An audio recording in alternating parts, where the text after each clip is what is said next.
వస్తాయమ్మా ఇట్లా జూమ్ చేస్తే అన్ని నువ్వు అరచాలకి వెళ్ళిపోతున్నాయి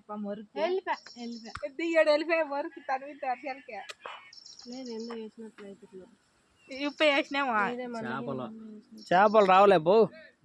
అవే వీడు అరచాలకు మరికి వాళ్ళు ఏడా ఈత ఆడిండేది పిల్లలు ఆ వంకలోనా రారులే బాయిలేకే చూడు ఫిష్ గంగమ్మ బాయ్ గంగమ్మ ఇంకా ఫిష్ చూడు ఎన్ని ఉన్నాయి కాదు ఇవి యా చేపలు నడిచిండే దీంట్లోకే అవును పట్టుకొచ్చి ఇడిసినారు బాగుండాయి అప్ప చేపలు ఇవే వృద్ధి అయిపోతాయిలే ఏ మారవాలి మామ నీళ్లుంటే అన్నాళ్ళు మారవలు కొడదలు ఉలసలు అన్ని రకాలు ఉన్నాయి దీనిలో అవునా